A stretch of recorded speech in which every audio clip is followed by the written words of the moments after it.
My name is Stella. I'm 36 years old, and on an early summer Sunday evening in Santa Barbara, I realized I was no longer part of the Hayes family. I came to my brother Marcus's 45th birthday party with a carefully chosen gift. A Mont Blanc pen engraved with his name. I wasn't there to impress anyone. I just wanted to show up as a normal, respectful sister, and be treated as such.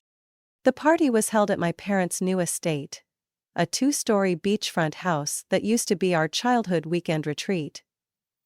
Now it had been repainted in stark white, strung with outdoor lights, and catered by a private chef. The event was orchestrated like a small wedding, complete with a coordinator in black holding the guest list.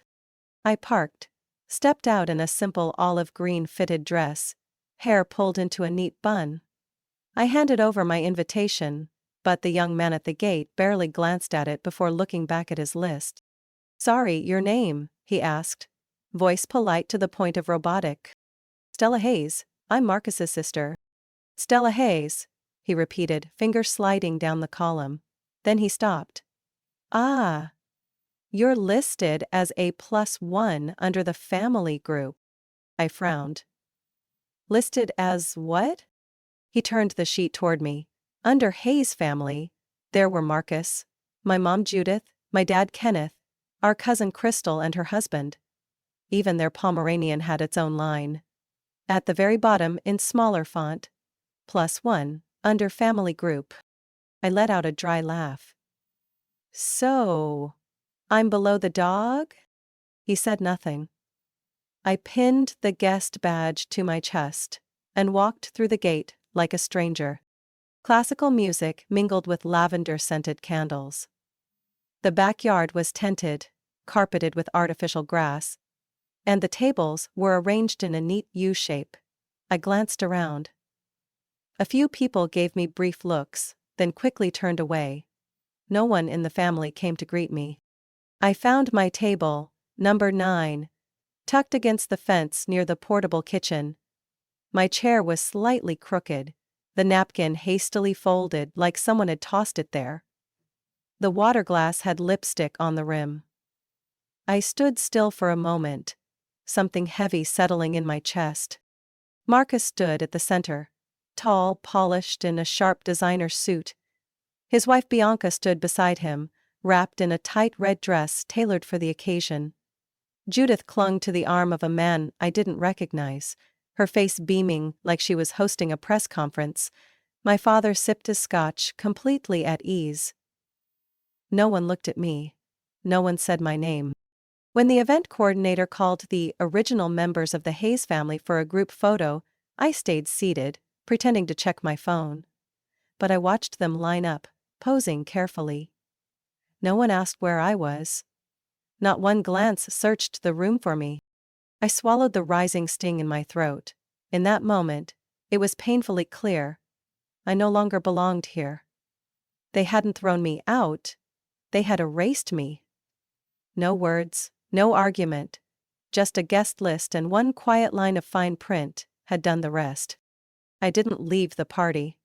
But from that moment on, I began to leave the family. From the inside out. The main event began at 6:30 p.m. Just as the sun slipped behind the western hills of Santa Barbara, leaving the sky a soft amber glow, like wine swirling in a glass. I was seated at table 9 when the stage lights dimmed, the jazz music faded, and the MC's voice rang through the microphone. "Please welcome to the stage, Stella Hayes." I looked up, startled. No one had told me anything, no heads up, no instructions. I hadn't prepared a word.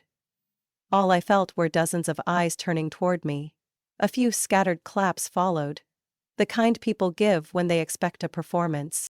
I stood, adjusted my dress, and made my way onto the small stage set up in the backyard.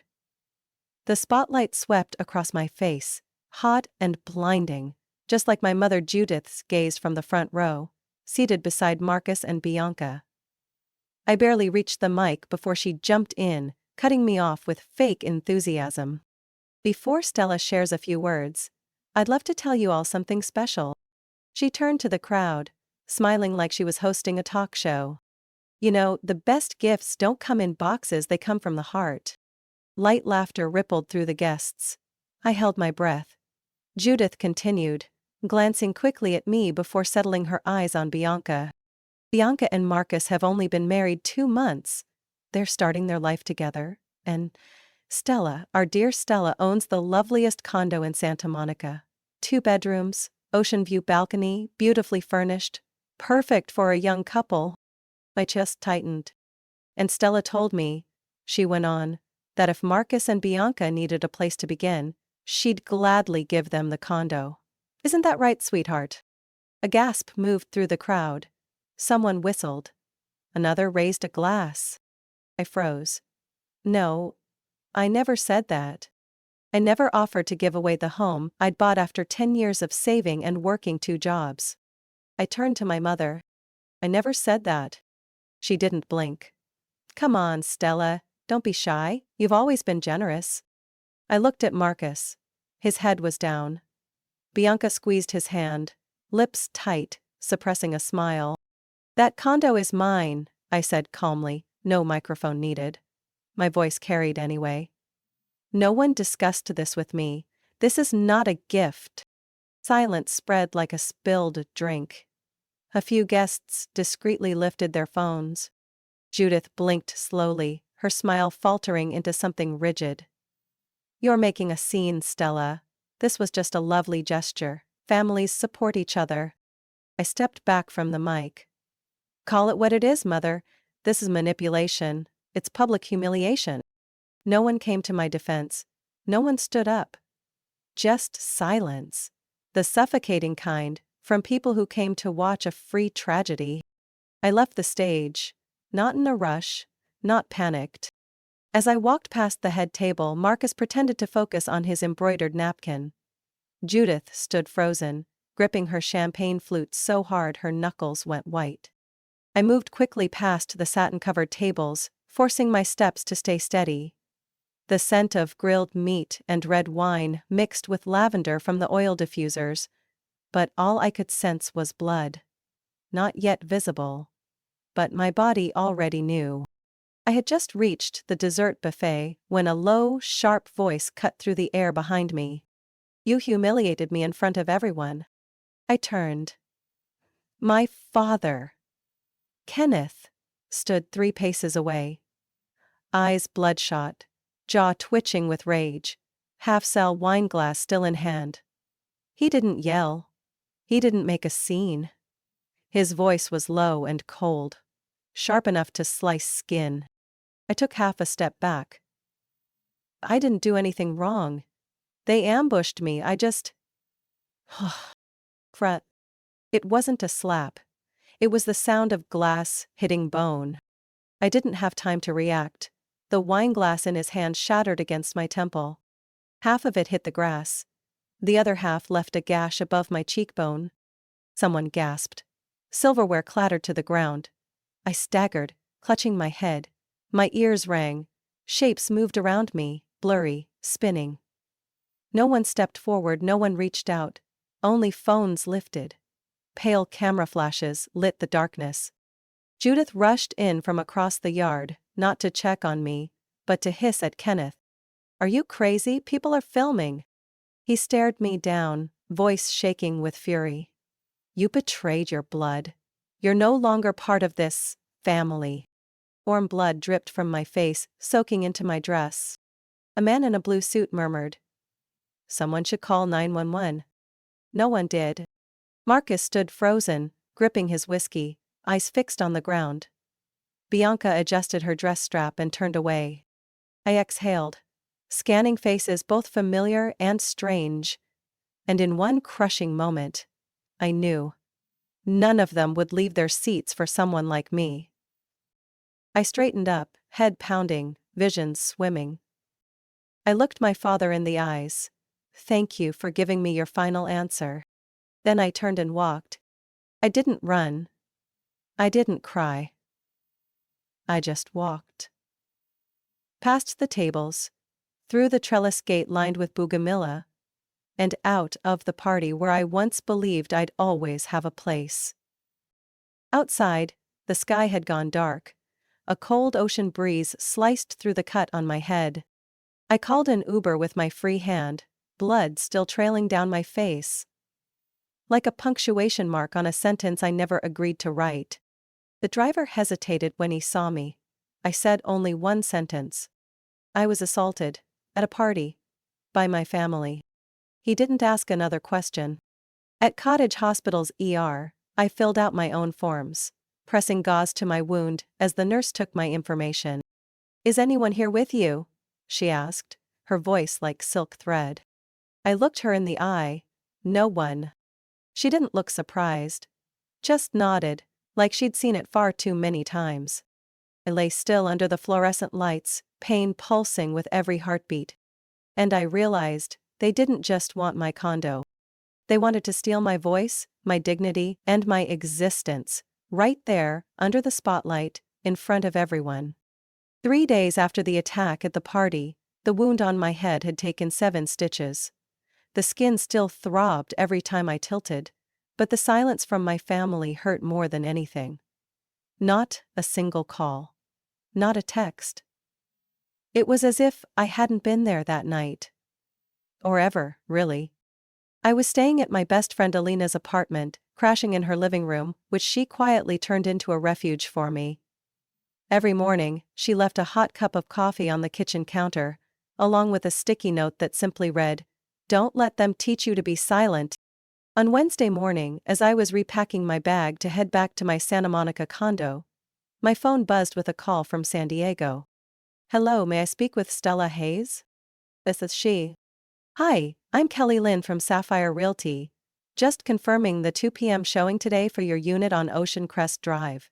If you can't be there, we'll use the temporary access code for entry." I froze in the middle of the kitchen. Wait, which unit are you talking about? 3421 Ocean Crest Drive. Unit 406, is that correct? I forced my voice to stay calm. I never agreed to list the condo. I definitely didn't schedule any showings. There was a pause on the other end. Fine. I see. Well, according to the system, the listing was created 3 days ago, under co-ownership with a Kenneth Hayes. The uploaded documents include a digital signature that matches an ID on file. I felt like someone had poured a bucket of ice down my spine. They had accessed my information and were trying to legally steal my home. I hung up and immediately called my attorney, Brendan Miller, who had handled my condo purchase 2 years ago. "Stella, do you still have your original deed and transfer documents?" "Yes, hard copy and scanned." "But there's something serious, Brendan. They've listed my condo, and I never gave consent." He took a breath. "Do you suspect someone in your family took a spare key?" Then it clicked. A week before the party, during lunch at my parents' house in Newport Beach, my dad had carried my purse out to the car by mistake. When I asked, he shrugged it off. "Thought it was your mom's. They looked the same." I had laughed. Never thought twice. But now, every piece fit together. "I think he took my spare key then." Brandon was quiet for a beat. Then, "Meet me at your condo in an hour. Bring everything." I got there first. There were fresh scratches around the lock. Small, but new. As if someone unfamiliar had tried using a key. Brandon called a locksmith on the spot. As the man dismantled the lock, I stood beside the door, gripping my documents, lips trembling with fury. "I can't believe they went this far," I whispered. "They hit me, erased me from every photo, and now they're trying to sell my home?" Brandon didn't look at me, but his voice was steady. "They're not the first to try something like this. But they'll be the last to do it to you." Once the locks were changed, and a deadbolt added, I sat down on the hardwood floor, staring at the walls. The picture frame still hung. The scent of cedarwood candles still lingered. But it didn't feel like mine anymore. This wasn't just my safe space now. It was the battlefield. I looked at the front door, square and silent. If they wanted a war for what didn't belong to them, I wouldn't retreat. Not this time. On Monday morning, just as I was about to leave my apartment for a meeting with Brandon at his law office, my phone buzzed with a message from my mother. It wasn't cold or passive-aggressive like usual. "Stella, I want to see you. No Marcus, no one else, just me and your father. We need to talk. Please. Don't bring your lawyer." Below was a heart emoji. The first one she'd sent in years. I read it over and over. Cautious to the point of absurdity. But I kept reading it anyway. Brandon looked at me as I explained. "They're playing the emotional card," he said. "Want to guess what's waiting for you? A cup of tea, some almond cookies, and a printed agreement on the coffee table." I nodded. "I know. But if I don't go, they'll twist the narrative. Say I shut them out. Say I refuse to hear them out. They're good at playing the victim." Brandon thought for a second, then placed his hand on the table. "Wear a recorder, I've got a mini one, just listen. But whatever they hand you, don't sign. Not under any circumstances." I arrived at my parents' house at 4 p.m. The new Port Beach home looked exactly as it did the last time I walked out of it. White painted door, brown tiled roof, garden trimmed to perfection, almost unnaturally so. But this time, the front door was already open, like they knew I'd come. My mother, Theyre, stood at the steps in a beige sweater and silk skirt, holding a cup of hot tea. No cameras, no visible tension. Everything arranged so neatly it made me want to scream. "Thank you for coming, sweetheart," she said in a soft, measured voice. I nodded. No hug.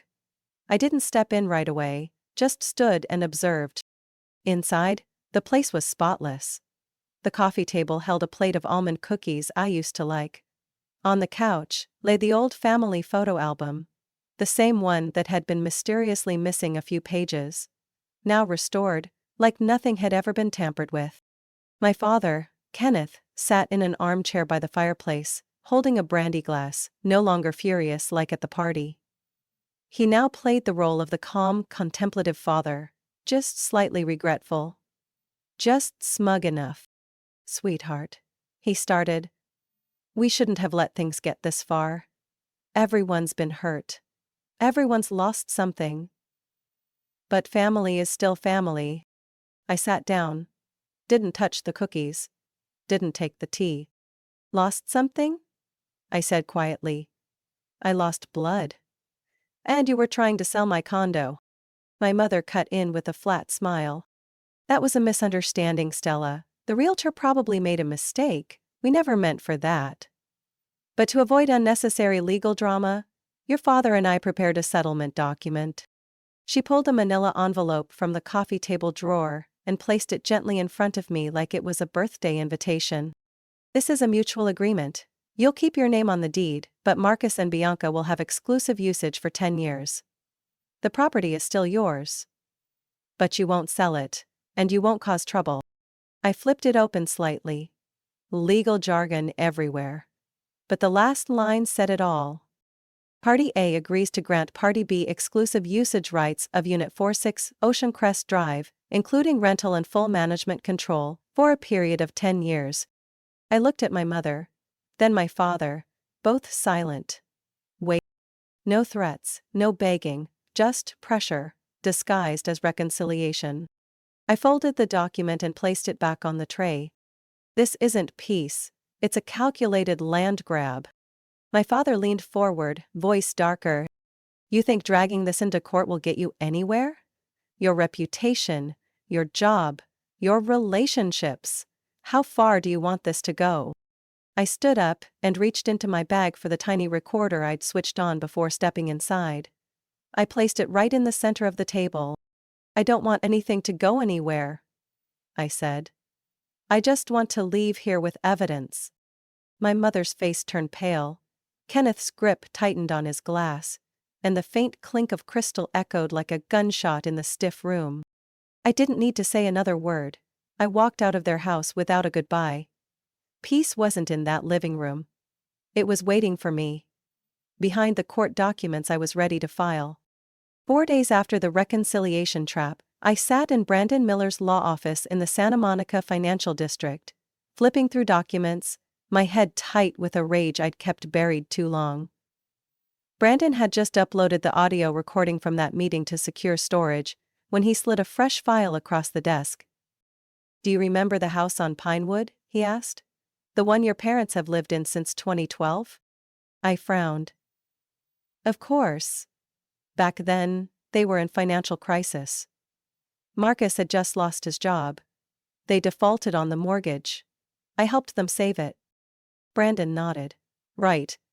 And I just rechecked the deed. Stella, that house is still in your name. I froze. What did you say? He turned his laptop to face me. On the screen was a scanned copy of the 2013 property transfer. The registered owner, Stella Hayes. They never requested a title transfer. No quitclaim deed, no written agreement, nothing. Legally, you're still the sole owner. I leaned back, as if someone had hit me. They'd lived there over a decade. Decorating, hosting parties, taking photos and calling it home. But the house was mine. "Do you want to move forward?" Brandon asked, his tone as casual as if offering coffee. I didn't answer right away. I stared out the window, where sunlight bounced sharply off the glass towers.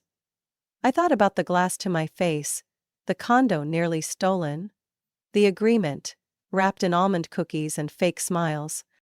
"File it, as fast as you can." Brandon nodded. "I'll file for unlawful occupancy within 48 hours, no notice needed." That Saturday morning, I received a text from his office. "The court approved. Eviction is effective 72 hours after posting." 3 days later, as I was making coffee in my quiet condo, my phone rang. It was Brandon. They got the notice, local sheriff delivered it in person at 8 a.m. I thought I'd feel triumphant. But what I felt was silence. Cold and thick.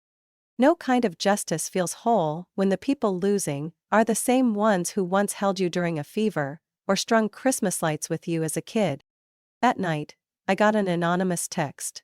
A short video clip. It showed Kenneth, my father, opening the front door to see the sheriff holding paperwork.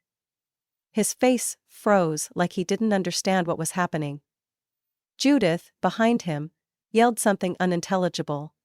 Her hand trembling as she saw the sealed yellow envelope stuck to the door. I didn't rewind, I didn't save it. I watched it once. Just enough to know justice had arrived, without slamming fists or shouting voices. The next morning, Brandon sent a photo. The Hayes nameplate had been removed from the gate. No protests, no appeals, no apology. They'd grown comfortable with the idea that I'd always forgive. That I was the good daughter, the one who never pushed things too far. What they didn't realize was that line had been shattered the moment they dared to call theft a gesture of love. I stood up, poured another cup of coffee and placed my hand on the wooden kitchen counter, where morning light poured in, soft and golden. No one could force me out of this space again. And I didn't need anyone else to tell me I belonged here. I no longer needed anyone at all. 1 week after the eviction order was enforced, I had barely stepped outside. Not out of fear, but because, for the first time in years of playing the resilient daughter, I was finally allowed to exist in a silence no one could breach. On Saturday evening, as I reorganized my bookshelf, my phone buzzed with a message from someone I never expected. Bianca Hayes, Marcus's wife. We were never close. Since the day Bianca entered our family, she'd played the role of the perfect background actress. Smiled just enough, spoke sweetly enough to earn Judith's approval. But that night, she sent a blunt text. "I think you need to see this." Attached was a photo of a dark brown leather album placed on the edge of a dining table. I recognized it immediately. The family legacy album. The one my mother guarded like a relic, brought out only for Thanksgiving or Christmas. I replied, "Which album? Why should I see it?" Bianca didn't answer. She simply sent a series of photos. Page 2. Raucous, age 2 on a rocking horse. Page 2. Marcus and Judith in the garden, 1992. Page 3. Kenneth holding Marcus during a trip to Colorado. And so on. Dozens of photos. Each family moment revolved entirely around Marcus.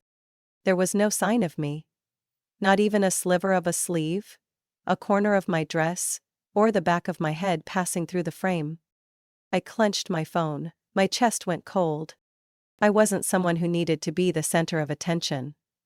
But I had been there. I remembered. I was the girl with glasses, always standing beside Marcus at Christmas parties. The one who baked cookies with Mom during Lunar New Year. Her so-called stress relief days. The one who cradled our new puppy Dobby the day he came home. My type. When did my mother erase me? Bianca replied after a few minutes. Yes. I'm not sure. But there are signs. She sent another image. A close-up of a page. A subtle distortion in the background, like something had once been pasted and then peeled off. A corner still had dried adhesive. I couldn't count how many times I'd cried over their cruelty. But this time, I didn't cry. I sat still for a long while. Then a memory hit me like a rewound tape. My 11th birthday. I was in a yellow floral dress, sitting between Marcus and Grandma. That photo had hung in our living room for 2 years. But after I left for college, it disappeared. Mom once said, the frame broke. It wasn't the frame. I stood, pulled out the storage bin from under my bed, the one where I kept old photos. Nestled between old birthday cards and my high school yearbook, I found a copy of the album my mom had given me when I turned 18. I flipped to page 5. The same photo Bianca had sent. And there I was, in the far left corner, reaching for a plate of cookies. They hadn't just erased me from the present. They had tried to erase me from the past. I sat there. Something heavy crushing my chest. It wasn't forgetfulness. It was a decision. I messaged Bianca again. Why are you showing me this? She responded with one sentence. Because I think you should know they're rewriting history. I set my phone down, opened my laptop. I created a new folder, The Truth. I scanned every photo I had, every original deed, every audio recording from the reconciliation excerpts from the eviction order, and every image Bianca sent me. I didn't know what I'd do with it yet. But I knew one thing. If they were set on erasing me from memory, I'd leave the truth somewhere they could never delete it. I woke up on a quiet Sunday morning, just as sunlight began peeking over the rooftops. The soft gold filtered through the curtains and spilled across the hardwood floor. In my hands was a steaming mug of peppermint tea. On the table, my laptop, left open from the night before. The screen blinked with one question. Are you sure you want to share this folder? I didn't hesitate anymore. I clicked, yes. In that moment, every file in the folder labeled, The Truth, went live on a public archive. Permanent link, verified ID, locked against edits. There it was. Every bank transfer I'd made to Marcus when his company was drowning. The text from Judith that read, Stella, can you cover Ivy's tuition? I'll pay you back in 2 weeks. A promise that never saw daylight. Legal documents listing my condo for sale under a forged signature. The living room audio recording of them handing me that benevolent transfer contract. And the doctored family album, alongside the originals I still owned. No outrage, no captions, no names called. Just the truth. Raw, undeniable. I didn't title the folder with Marcus or Judith's name. I didn't call them Mom or Dad. I didn't craft a viral post. I left one line. For anyone whose voice was smothered by family, this is how I got mine back. Notifications came fast. Messages. Emails. invitations from small podcasts that shared real stories. I declined them all. I didn't do this to become a symbol. I did it to end the story myself. Marcus messaged me twice. First, Stella, this is damaging my company. Are you trying to destroy me? Then colder. Congrats, you tore down your whole family just to play the victim. I didn't reply. 3 days later, Judith left a nearly 2-minute voicemail. She opened with a trembling apology, slipped into accusations, then circled back to how she sacrificed so much for me as a child. Her voice was hoarse. But the only part that lingered was the ending. And if you still have any heart left, take it down, enough already. I closed my eyes, took a long, slow breath. Then I deleted the message. No save, no reply. I didn't need their acknowledgement. I didn't need anyone's forgiveness. That afternoon I stopped by the local nursery. Ty bought a small lavender pot and a fig tree in a soft glazed ceramic planter. I placed the fig by my window, where the light could drench it daily. Not for feng shui. I just liked how it grew. Upright, steady, needing no one's support. That evening I made dinner with Alina. Lemon garlic linguine with freshly shaved parmesan, fine as snow. We played soft jazz, talked about books, a new documentary, whether to grow thyme or basil on the balcony. I had never felt so allowed to exist. After dinner, I sat alone under the kitchen's amber light. I glanced at the dining table. The one where I used to fold napkins into perfect triangles during holidays, hoping for my mother's approval. An approval that never came, but now, no one got to define me through silence. I didn't forgive. But I didn't hate. I just no longer let them reach me. Not with words, not with tears, not with empty promises. My name is Stella Hayes, and I have returned, not as the obedient daughter, not as the quiet burden bearer. I returned, with the full truth, and no one will ever take it from me again. Stella's story is a powerful reminder that sometimes family is the first place where our voice and worth are stripped away. But she chose to rise, using truth and the law to take back control of her life. In the real world, no one is obligated to endure forever. Silence is not a duty, and blind loyalty should never come at the cost of dignity. You have the right to choose peace, even if it means walking alone. What do you think about Stella's decision and how she reclaimed her life? Share your thoughts in the comments below. And don't forget to follow the channel for more powerful stories about family, self-worth, and the journey to finding your true self.